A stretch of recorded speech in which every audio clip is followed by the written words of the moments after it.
Exemplo de montagem métrica, https outube jor cppx 9 us. Exemplo de montagem rítmica, https outube xofartm 8. Exemplo de montagem tonal, https outube h0 ilvmput 3i. Exemplo de montagem atonal, https outube xndchs1sdwq. Exemplo de montagem intelectual, https outube cw2x64m34. Minha Biblioteca Sergei Eisenstein. Novidades. Métodos de montagem. Sergei Eisenstein. Setembro-dezembro de 1929. Primeira edição. Kino Chetirek Smereni 2. Escrito entre setembro e dezembro de 1929. Tradução. Reinaldo Pedreira Cerqueira da Silva HTML. Fernando A. S. Araújo. Direitos de reprodução. Licenciado sob uma licença Creative Commons. Em toda arte e em toda descoberta, a prática tem precedido as normas. Com o passar do tempo, um método estabelece-se para a prática da invenção.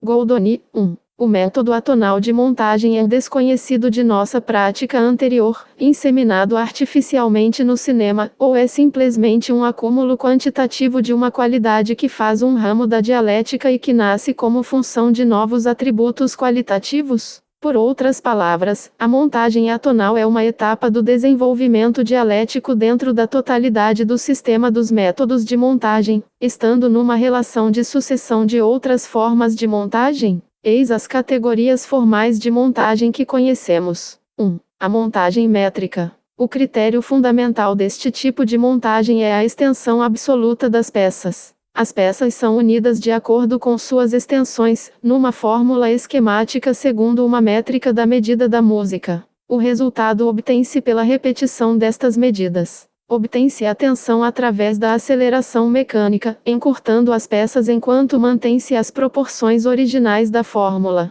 Elementos primitivos do método. Compasso 3x4, compasso de marcha, compasso de valsa, 3-4-2-4-1-4, etc. Usado por Kuleshov. Degeneração do método. Montagem métrica usando uma medida de irregularidade complexa, 16, 17, 22, 57, etc. Tal medida acaba por ter um efeito fisiológico, porque é contrária à lei dos números simples, relações. Relações simples, que dão a clara impressão, são por este motivo necessárias para máxima eficácia. Acharam-se ainda em cada campo clássico em tempos maduros. Arquitetura, a cor na pintura, uma composição complexa de Scriabin, sempre com relações claramente cristalinas entre suas partes. Encenação geométrica, o rigoroso planejamento estatal, etc. Um exemplo parecido possa ser achado em 1º ano, 2, de Vertov, onde o pulsar métrico é matematicamente tão complexo que é apenas com régua que se pode descobrir a lei de proporcionalidade que o governa. Nenhuma impressão é percebida apenas por medida. Não quero dizer com isto que o ritmo deva ser reconhecido como parte da impressão percebida. Pelo contrário, apesar de irreconhecível, ele é, no entanto, indispensável para a organização da impressão sensível. Sua clareza pode levar em uníssono a pulsação do filme e a pulsação do público. Sem tal uníssono, obtido por vários meios, não haverá contato entre os dois. A complexidade excessiva do ritmo métrico produz um caos de impressões, ao invés de claras tensões emocionais. Um terceiro uso da montagem métrica liga-se a seus dois extremos entre a simplicidade e a complexidade, alternando dois fragmentos de tamanhos diferentes segundo os dois tipos de conteúdo dentro dos fragmentos. Exemplos: a sequência de Lezginka em outubro e a demonstração patriótica em O Fim de São Petersburgo. 3. Este último exemplo pode ser considerado como um clássico no campo da montagem puramente métrica. Neste tipo de montagem métrica, o conteúdo dentro do quadro do fragmento está subordinado ao tamanho absoluto dos fragmentos. Por isso, apenas o conteúdo amplamente dominante do fragmento é observado. Neste caso são considerados planos sinônimos. 2. A montagem rítmica. Aqui, determinando o comprimento dos fragmentos, o conteúdo dentro do plano é um fator com o mesmo peso de consideração. A determinação abstrata de um comprimento de um fragmento dá uma flexível relação do comprimento real. Aqui o comprimento real não coincide com aquele matematicamente determinado do fragmento segundo uma fórmula métrica. Aqui seu comprimento prático deriva da particularidade do fragmento, e do seu comprimento planejado segundo a estrutura da sequência. É possível aqui achar casos de quase completa identidade métrica dos fragmentos e sua medida rítmica, obtida através da combinação de fragmentos segundo seu conteúdo. A tensão formal pela aceleração é obtida aqui encurtando os fragmentos não apenas segundo o plano fundamental, como também violando este plano. A violação mais eficaz é obtida a introdução mais intensiva num ritmo facilmente percebido. A sequência da escadaria de Odessa no encouraçado Potemkin é um claro exemplo disto. Nela a marcha rítmica dos pés dos soldados descendo a escadaria viola todas as exigências métricas. Esta marcha que não está sincronizada com o ritmo dos cortes, chega sempre fora de cada tempo, e soa inteiramente diferente em sua solução para cada aparição. O impulso final de tensão é fornecido pelo deslocamento do ritmo de descida do carrinho de bebê para outro ritmo, um novo nível de intensidade, o carrinho de bebê descendo a escadaria abaixo. O carrinho de bebê funciona como um acelerador, diretamente progressivo aos pés que avançam. A descida degrau a degrau passa a descida de roldão. Confronte este exemplo com aquele citado acima de O Fim de São Petersburgo, onde a intensidade é alcançada cortando cada e todo fragmento para seu mínimo requisitado dentro do compasso métrico. Tal montagem métrica é perfeitamente aceitável para soluções parecidas à cadência simples da marcha. Entretanto, é inadequada para necessidades rítmicas mais complexas. Quando se força a aplicar esta solução a tal problema, descobrimos um erro na montagem. Isto explica uma sequência errada como aquelas das máscaras das danças cerimoniais em Tempestade sobre a Ásia. Executada com base em compasso de métrica complexa, ela está desajustada ao conteúdo específico dos fragmentos, nem reproduz o ritmo original da cerimônia nem organiza um ritmo cinematograficamente eficiente. Em muitos casos deste tipo, nada além da estranheza é causada no especialista, e nada mais que uma impressão confusa é levada ao público leigo. Embora a muleta artificial do acompanhamento musical possa dar apoio à sequência tão capenga, como ocorre no exemplo citado, a debilidade básica continua presente. 3. Montagem tonal. Esta expressão é empregada pela primeira vez. Exprime um estádio além da montagem rítmica. Na montagem rítmica é o movimento dentro do quadro que impulsiona o movimento da montagem de um quadro a outro. Tais movimentos dentro do quadro podem ser dos objetos em movimento, ou do olho do espectador percorrendo as linhas de algum objeto imóvel. Na montagem tonal, o movimento é percebido num sentido mais amplo. O conceito de movimento engloba todas as sensações do fragmento de montagem. Aqui a montagem baseia-se num som emocional do fragmento, de sua dominante, o tom geral do fragmento. Com isso não quero dizer que a trilha emocional do fragmento é medida impressionisticamente. As características do fragmento neste aspecto podem ser medidas com tanta exatidão quanto no caso mais elementar de medida pela régua na montagem métrica. Mas as unidades de medida são diferentes, e as quantidades a serem medidas também. Por exemplo, o grau de vibração da luz num fragmento não é capto apenas pela célula de selênio de um fotômetro, porém qualquer variação dessa vibração é percebida a olho nu. Se damos a designação comparativa e emocional de mais sombrio a um fragmento, também poderemos achar para tal fragmento um coeficiente matemático para este grau de iluminação. Este é um caso de tonalidade de luz. Ou, se o fragmento é descrito como tendo um som agudo, é possível encontrar, atrás dessa descrição, os muitos elementos angulados agudamente dentro do plano, em comparação com outros elementos de forma. Este é um caso de tonalidade gráfica. Trabalhar com combinações de variados graus de suavidade de foco ou graus variados de agudeza seria um uso típico da montagem tonal. Como eu disse, isto poderá ser baseado no som emocional dominante dos fragmentos. Um exemplo: a sequência da neblina no Potemkin, antecedendo o lamento da massa sobre o cadáver de Vakulinchuk. Aqui a montagem foi baseada exclusivamente no som emocional dos fragmentos, nas vibrações rítmicas que não afetam alterações espaciais. Neste exemplo é interessante que, ao lado dominante tonal básica, um ritmo secundário acessório dominante também é executado. Estas ligações da construção tonal da cena com a tradição da montagem rítmica, cujo desenvolvimento posterior é a montagem tonal. E, como a montagem rítmica, esta também é uma variante especial da montagem métrica. Esta dominante secundária é expresso em mudanças de movimento escassamente perceptíveis. A agitação da água, os suaves balanços de barcos ancorados e boias, o vapor subindo vagarosamente, as gaivotas mergulhando graciosamente na água. Rigorosamente falando, estes são também elementos de uma ordem tonal. Estes são movimentos que progridem de acordo com características tonais, em vez de características espaciais rítmicas.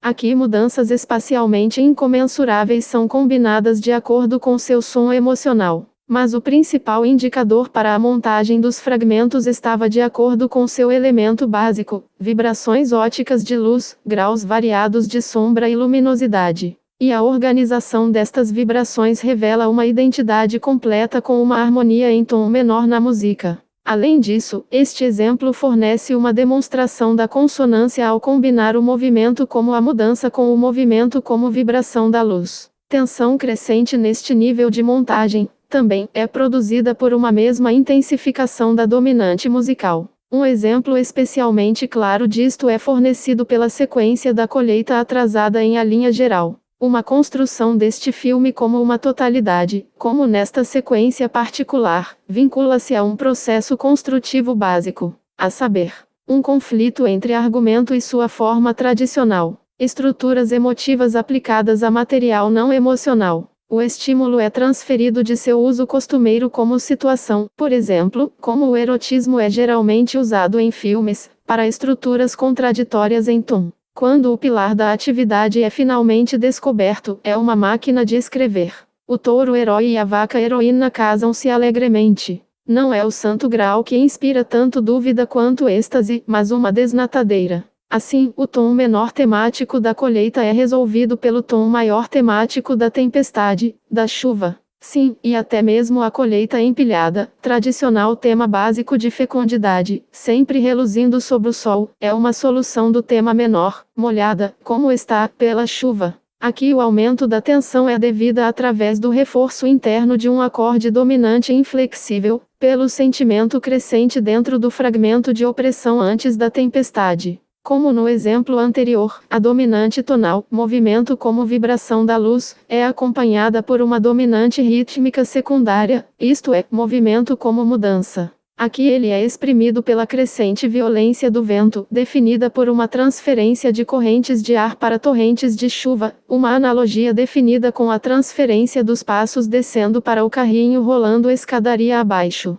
Em estrutura geral, o elemento vento-chuva, em relação à dominante, pode ser identificado com a ligação, no primeiro exemplo, a neblina no porto, entre seu balanço rítmico e seu desfoque reticular. Na realidade, o caráter da inter-relação é bastante diferente. Em contraste com a consonância do primeiro exemplo, temos aqui o contrário. A aglomeração nos céus de uma massa negra, ameaçadora, é contrastada com a força dinâmica intensificada do vento, e a solidificação implícita na transição de correntes de ar para torrentes de água é intensificada pelas saias, dinamicamente sopradas pelo vento, e os feixes espalhados da colheita. Aqui, uma colisão de tendências, uma intensificação do estático e outra do dinâmico, nos dá um claro exemplo de dissonância na construção da montagem tonal. Do ponto de vista da impressão emocional, a sequência da colheita exemplifica o tom menor trágico, ativo, distinto do tom menor lírico, passivo, da sequência da névoa no porto. É interessante que em ambos exemplos a montagem se desenvolve com a crescente mudança de seu elemento básico, cor. No porto, do cinza escuro para o branco enevoado, analogia com a vida, o alvorecer. Na colheita de cinza claro para o negro grafite, analogia com a vida, a aproximação da crise. Isto é, ao longo de uma linha de vibrações de luz aumentando de frequência em um caso, e diminuindo no outro. Uma construção em métrica simples foi elevada a uma nova categoria de movimento, uma categoria de significação superior. Isto nos leva a uma categoria de montagem que podemos chamar apropriadamente de 4. Montagem atonal. Em minha opinião, a montagem atonal, como descrita no ensaio A Quarta Dimensão no cinema, é organicamente o desenvolvimento mais avançado ao longo da linha de montagem tonal. Como indiquei, é distinguível da montagem tonal pelo cálculo coletivo de todos os apelos dos fragmentos. Esta característica eleva a impressão de um colorido melodicamente emocional, uma percepção diretamente fisiológica. Isto, também, representa um nível relacional com os níveis anteriores. Estas 4 categorias são métodos de montagem. Elas se tornam construções de montagem propriamente dita quando entram em relações de conflito uma com as outras, como nos exemplos citados. Dentro de um esquema de relações mútuas, ecoando e conflitando umas com as outras, elas se movem em direção a tipos cada vez mais marcadamente definidos de montagem, cada uma crescendo organicamente a partir da outra. Assim, a transição da métrica para a rítmica ocorreu no conflito entre o comprimento do plano e o movimento dentro do plano. A montagem tonal nasce do conflito entre os princípios rítmicos e tonais do plano. E finalmente, a montagem atonal, do conflito entre o tom principal do fragmento, sua dominante, e a atonalidade. Essas considerações fornecem, em primeiro lugar, um critério interessante para a avaliação da montagem, construção de um ponto de vista pictórico. O pictorialismo é aqui contrastado com cinematografismo, pictorialismo estético com realidade fisiológica.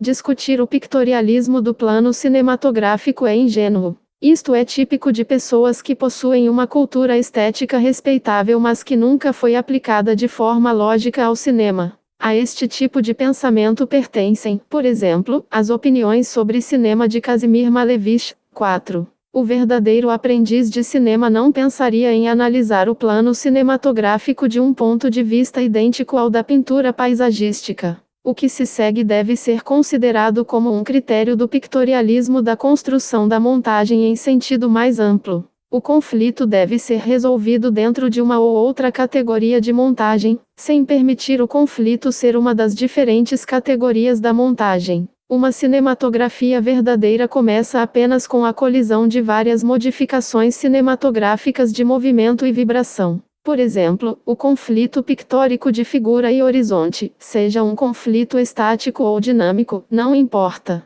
Ou a alteração de fragmentos diferentemente iluminados apenas do ponto de vista de conflitantes vibrações de luz, ou de um conflito entre a forma de um objeto e sua iluminação, etc. Também devemos definir o que caracteriza o efeito de várias formas de montagem sobre o complexo psicofisiológico da pessoa na ponta receptora. A primeira, a categoria métrica, é caracterizada por uma vigorosa força motivadora. É capaz de impelir o espectador a reproduzir externamente a ação percebida. Por exemplo, pelo concurso de segadura em A linha geral é montado deste modo. Os diferentes fragmentos são sinônimos, contendo um único movimento da segadura de um lado do plano ao outro. E eu ri quando vi os membros mais impressionáveis da plateia balançando silenciosamente de um lado para o outro, numa velocidade crescente a partir do momento em que os fragmentos foram acelerados pela redução. O efeito foi o mesmo que os de uma banda de percussão e metais tocando uma simples marcha.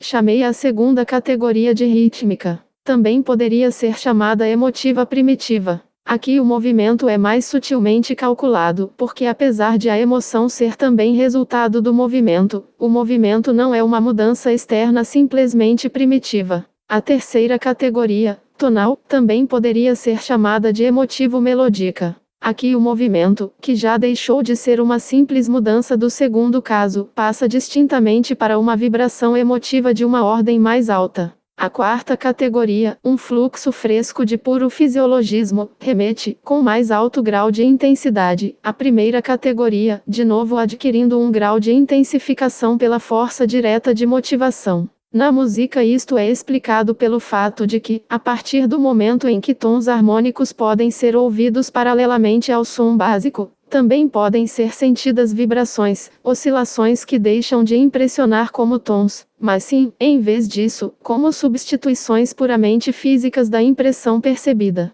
Isto se refere particularmente a instrumentos de timbre fortemente pronunciado com uma grande preponderância do princípio da atonalidade. A sensação de deslocamento físico é algumas vezes literalmente obtida. Carrilhões, órgãos, enormes tambores turcos, etc. Em algumas sequências, a linha geral é bem sucedida na efetivação de junções das linhas tonal e atonal. Algumas vezes ela até colidem com as linhas métricas e rítmica, como nos vários ângulos da procissão religiosa. Os que caem de joelhos diante dos ícones, as velas que derretem, os suspiros de êxtase, etc. É interessante notar que, ao selecionar os fragmentos para a montagem desta sequência, inconscientemente nos munimos de provas de uma igualdade essencial entre ritmo e tom, estabelecendo esta unidade de gradação de modo muito semelhante à que já havíamos estabelecido anteriormente entre os conceitos de plano e montagem. Assim, o tom é um nível do ritmo.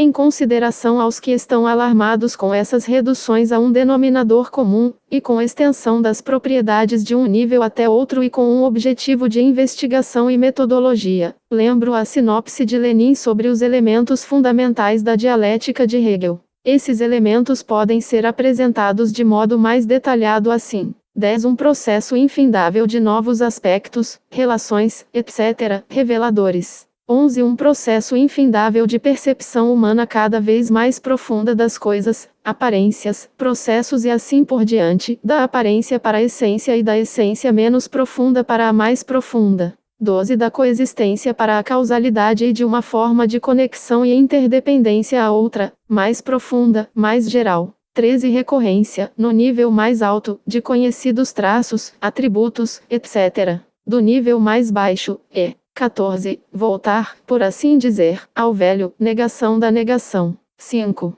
Depois dessa citação, quero definir a seguinte categoria de montagem, uma categoria superior. 5. Montagem intelectual. A montagem intelectual não é aquela de sons genericamente atonais fisiológicos, mas de sons e atonalidades de um tipo intelectual, isto é, conflito ou justaposição de sensações intelectuais associativas. A qualidade de gradação é determinada pelo fato de que não há diferença de princípio entre um homem balançando sob a influência de uma montagem métrica, básica, ver acima, e o processo intelectual dentro deste, porque o processo intelectual é a mesma agitação, mas no campo dos centros nervosos superiores. E se, no exemplo mencionado, sob a influência da montagem do jazz, as mãos e os joelhos tremem ritmicamente, no segundo caso tal tremor, sob a influência de um apelo de grau intelectual diferente, ocorre de modo idêntico através dos tecidos dos sistemas nervosos superiores do pensamento.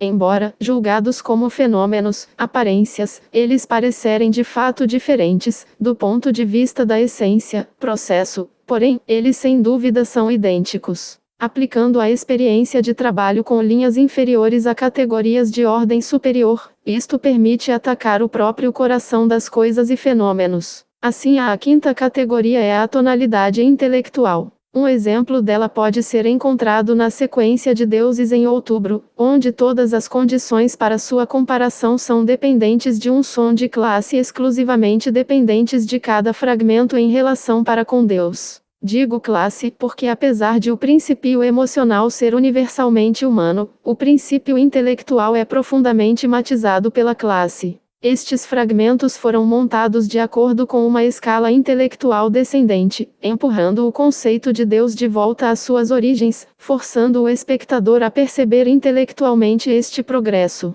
Mas isto, é claro, ainda não é o cinema intelectual, que venho anunciando há alguns anos. O cinema intelectual será aquele que resolver o conflito justaposição das harmonias fisiológicas e intelectuais, a realização da revolução na história geral da cultura, construindo uma síntese de ciência, arte e militância de classe. Em minha opinião, a questão da atonalidade é de ampla significação para o futuro do cinema. Cada vez mais atentamente devemos estudar sua metodologia e investigá-la. Início da página. Notas de rodapé. 1. Goldoni, Carlo, Memoires, de M. Goldoni, pour servir a L. Histoire da Savie, et la selle de son théâtre de Dies au Roy, Veneza 1761-78. Retornar ao texto. 2. Odinatasti, filme soviético feito em 1928 por Dziga Vertov, 1895-1954. Retornar ao texto.